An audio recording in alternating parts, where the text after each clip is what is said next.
हर हर महादेव। तो भक्तों, चश्मा भक्ति ब्लॉग में आपका स्वागत है भक्तों। तो सुबह सुबह भक्तों मैं शिव मंदिर गई। शिव मंदिर से भक्तों मैंने दर्शन किया, भोले बाबा का, हनुमान जी का। मैं दर्शन करके भक्तों फिर टहलने गई। और इस तरह सुबह सुबह की एनर्जी जो होती है भोले बाबा के द्वारा मिल जाती है हम लोग को। सुबह सुबह जब मैं मंदिर जाती हूँ, भोले बाबा के प्रणाम करती हूँ, उनसे अपना दया मांगती हूँ, सबके लिए, पूरे परिवार के लिए, पूरे समाज के लिए, अपने भक्तों के लिए, अपने दोस्तों के लिए। तो इस तरह दोस्तों सुबह सुबह से भोले बाबा के दर्शन करके उनसे जो है दया मांगकर मन को पूरा एनर्जी मिल जाती है, शरीर को, और पूरे दिन की शक्ति मिल जाती है। पूरे जीवन के लिए गुरु जी से आशीर्वाद मिल जाता है।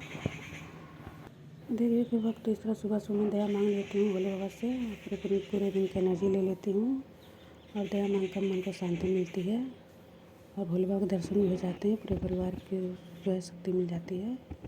उसके साथ मैं आती हूँ और यहाँ पर घर पे स्नान करके फिर पूजा पाठ करती हूँ शिव गुरु महाराज का। उनको स्नान कराती हूँ। इस तरह स्नान करा करके अपनी पूजा को स्टार्ट करती हूँ।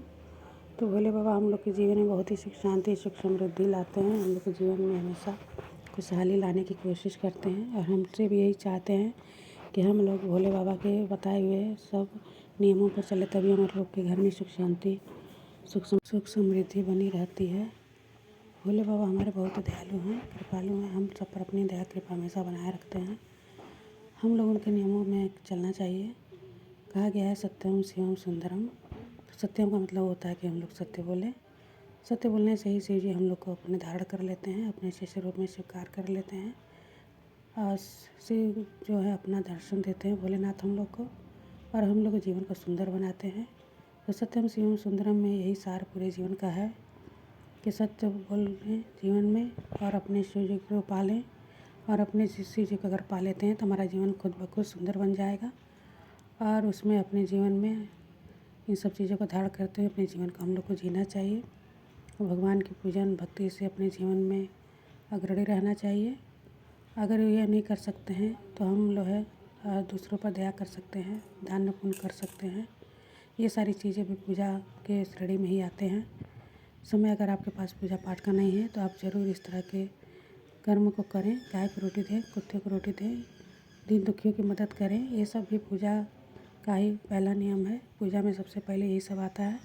उसके बाद ही गुरु जी की हम जो आराधना करते हैं, उनको नहलाते हैं, उनको भोग लगाते हैं। ये सब उसके बाद ही आता है।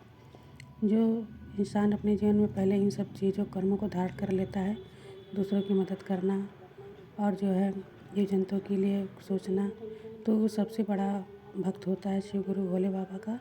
तो इसलिए अपने जीवन में हम लोग को पहले इन सब चीज़ों को धारण करना चाहिए, सब चीज़ों पे चलना चाहिए।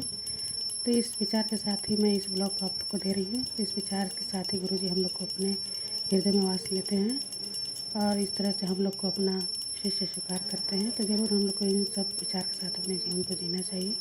तो इस तरह मैं आरती कर रही हूँ अब, और इस तरह से अपने जीवन को हम लोग को अच्छा बनाना चाहिए। और अच्छा बना करके जीवन में गुरु जी का जो भी हम लोग को शिक्षा मिलता है उसे देना चाहिए। गुरु जी के शिक्षा को बढ़ाना चाहिए। यही गुरु जी के चर्चा होती है, गुरु जी का चर्चा होता है। उनका दया मांगना तो सुबह शाम हम लोग को दया मांगना चाहिए। तो वक्त इसी के साथ में विराम देती हूँ। हर हर महादेव।